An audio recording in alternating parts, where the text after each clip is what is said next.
Hello everyone, it's your boy, JonahThing, and welcome back to Find Love or Die Trying. Today is our third date with Scarlett, and we just got back from our third date with Yui.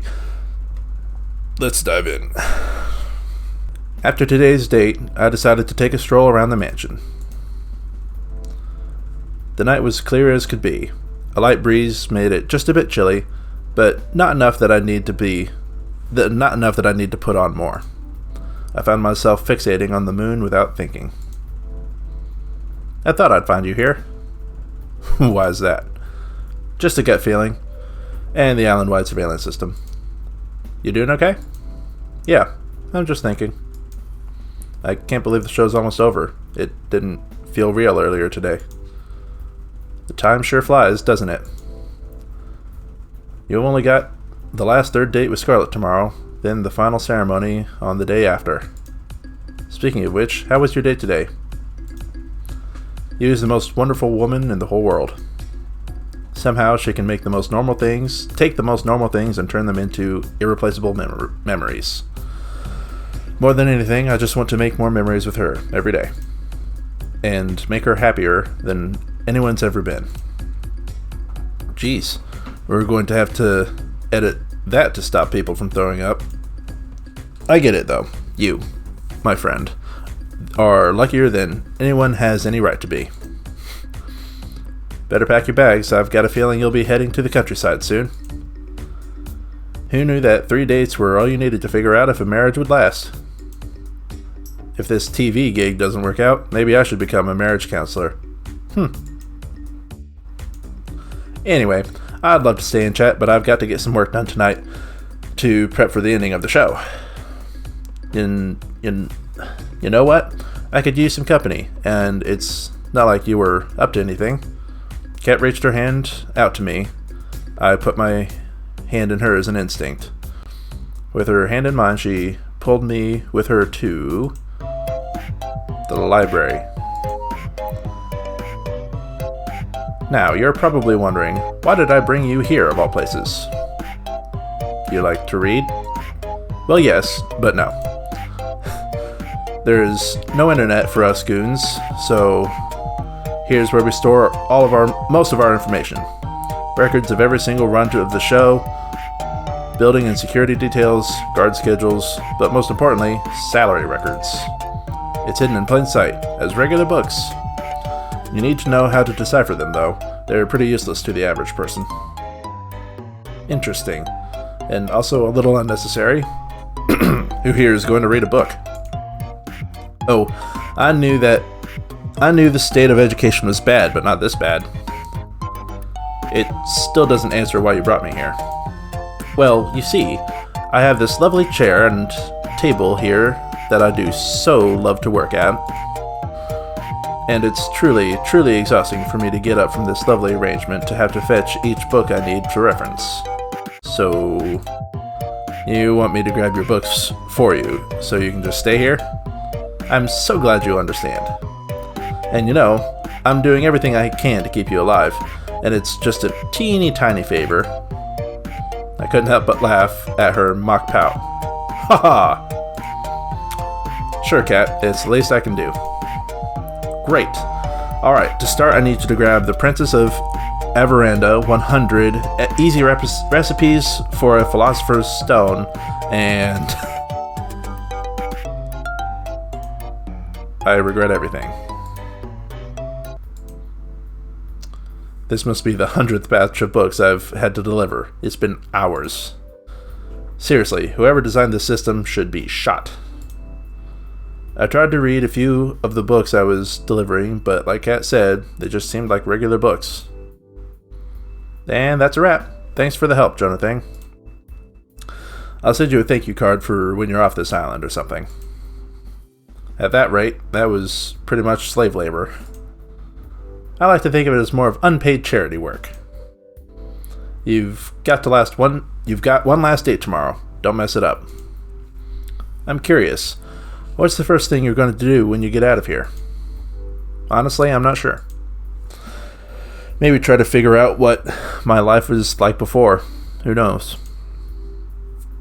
That's as good a start as any. Well, I gotta get back to editing. Night, JonahThing. See ya, cat. Guess I'll head back to my room and call it a night.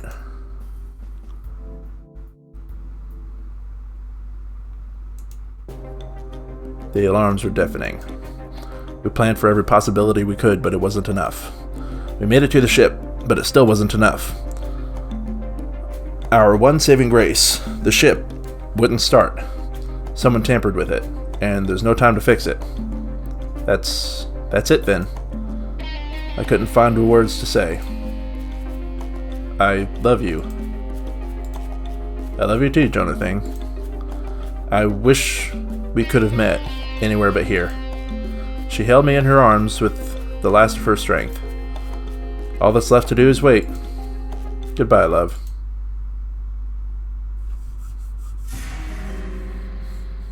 Episode 6. Courting Call. I woke up with Yui in my arms. We stayed up late last night, going for an unforgettable walk in the woods together. She was still fast asleep and holding onto me so tightly. She looked at peace. I ran my hand through her chestnut hair. I love you, JonahThing. She hugged me a little tighter. I couldn't move. Ack! But hell, I didn't want to. Who would? The morning flew by, and it couldn't have been any better. If you told me this would happen all those years ago, I'd have laughed. But I'm so glad it's happened. I'm the happiest I've ever been. Though it'd be perfect if it wasn't here. What do you mean? I know you have to go on a date with someone else today.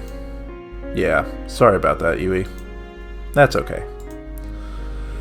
After you told me how you felt, I'm feeling secure, even if you have to date somebody else. Don't have too much fun, though. I kissed her on the forehead. I'll see you later, Yui. Come back soon.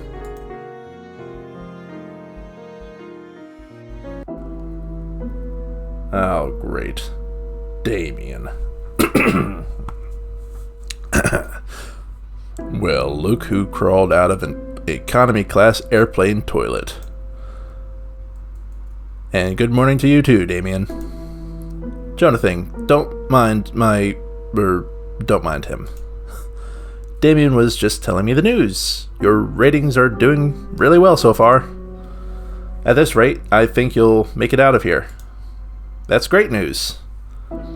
I wouldn't celebrate just yet. Just because you've done well till now doesn't mean you won't jump the shark today. Your ratings today need to be higher than they've ever been, or you'll get axed.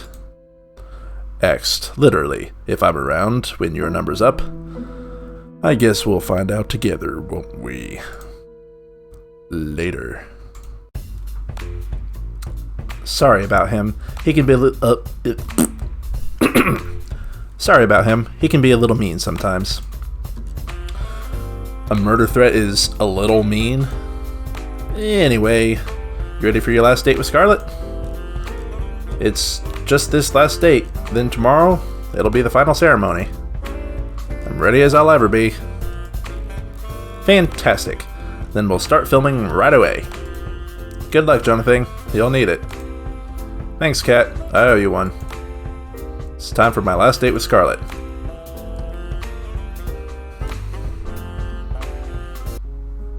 I found Scarlett in the same place I met her. She was engrossed in a book, with a pile of books next to her. They looked worn, as if they'd been read over and over through the years. Hey there, Scarlett. What you reading? Hi, JonahThing. Just an old fairy tale. Really? I'm surprised you read something that would throw science out the window. I'm a woman of varied tastes. I quite like these stories, especially this one. Which one are you reading? It's called The Princess of Averanda. Really, it's silly. I doubt you'd be interested in... Try me. I smiled at her. She smiled back at me in kind. Okay, I don't see why not. There's a young girl, Nera, who is the princess of the kingdoms of Averanda, which was far, far away from civilization. Unlike other princesses before her, she had no time for politicking her parties. She spent all of her time building all sorts of gadgets for her family and her friends. Like a robot dog that would eat the vegetables they didn't want to eat. Ooh, I gotta try my hand at this sometime. Scarlet giggled like a child. Nera has a blissfully happy childhood. She even falls in love with a commoner named Aloria. Though her kingdom would never approve of their relationship, Nera and Aloria never fail to see each other in secret. Every night, by the crooked trees of the western forests. But those days don't last. One day, her mother, the queen, is taken by a witch, never to be seen again, and Nera is forced to become queen at the age of 16. In her mother's absence, Nera does her best to lead the kingdom, and for years, it prospers. She's like no other leader they've ever had before. But secretly, she wants to leave. As queen, she has no more time for the things or the people that she loved with all of her heart. She cries every night, alone. But she knows she can't. Too much responsibility falls on her. Then one day, Nera is cursed by the same witch that took her mother, and forgets everything. Her name, her family, her kingdom. Everything except Aloria, and the desire to leave. And so she leaves, and no one in the village ever sees her again. I won't bore you with the rest of the story, but thanks for listening till now. Oh, come on, believe me, Scarlet. I want to hear this to the end. Especially because you like it so much. I looked deep in her eyes. I could tell just how much she loved this story. Well, there's not really much left, but...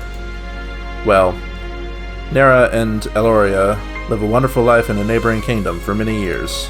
But one day, she remembers everything and rushes home, worrying for her people. When she gets there, she sees her people have been ruled by the very same witch who took her memory, and that her people no longer prosper the way they did under her rule. In anger, Nera confronts the witch on the border of Averanda. The witch takes off her cowl, revealing herself to be Nera's mother, the lost queen. Nera's mother gives her an ultimatum. She can return to ruling the kingdom, but she can never leave again, or she can leave now and never come back. And that's where the story ends. You never get to know what choice Nera makes. It's quite a cliffhanger. I want to know what happens next. Believe me, me too. I'm curious. What would you do in Nera's shoes?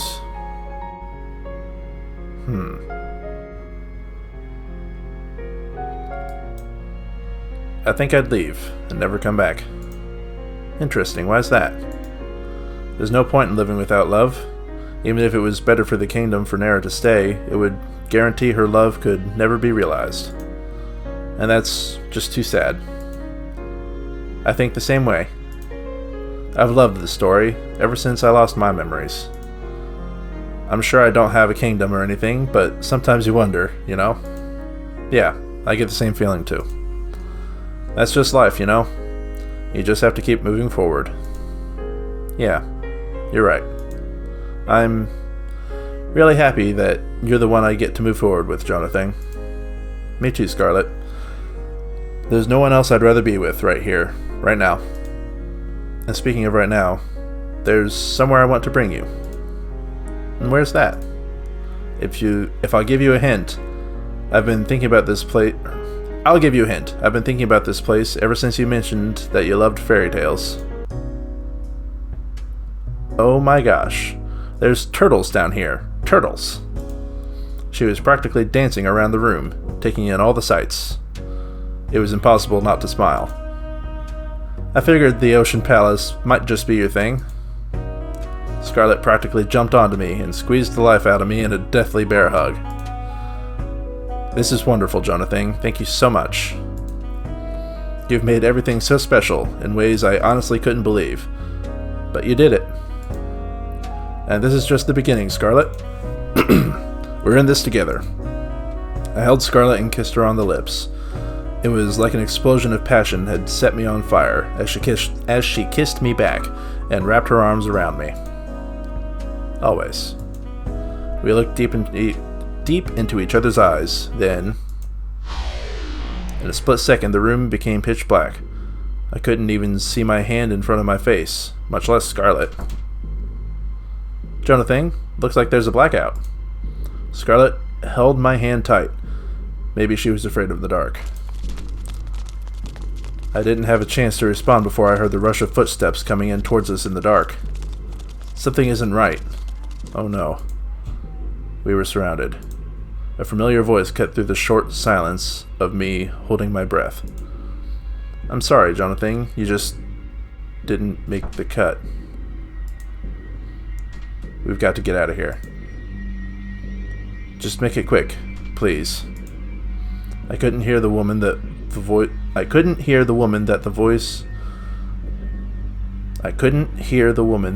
belonged to walk away. I could hear it. There we go. I dashed from the table, pulling Scarlet along with me. What's going on? Who are... Just come with me. We've got to get out of... I didn't even make it 5 steps before I was tackled down and cuffed behind my back. JonahThing! I screamed for her to run, but they made sure no sound could escape as they pinned me to the ground. Scarlet, you've got to run. Get out of here. It was no use. Even though she was just a few feet away, I was powerless to get an inch closer. They tackled her down in a second. I heard the clink of cuffs as they dragged her away. I struggled with everything. I had to get up, to save her, to run, for what I felt like an eternity. Then, nothing.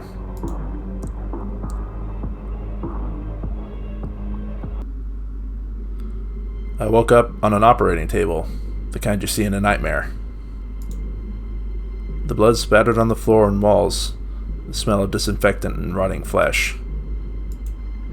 There was a nearby table littered with metal instruments that could make anybody talk. My first instinct was to get up and get off as fast as possible, but my neck, hands, and legs were cuffed and pinned down with thick metal braces. I tried to force myself out with all my strength, but the braces didn't so much as budge. Hello? Alright, we're going to leave that off here for today. I hope you enjoyed. Be sure to like, comment, and subscribe, and we'll see where in the heck this goes next. Bye.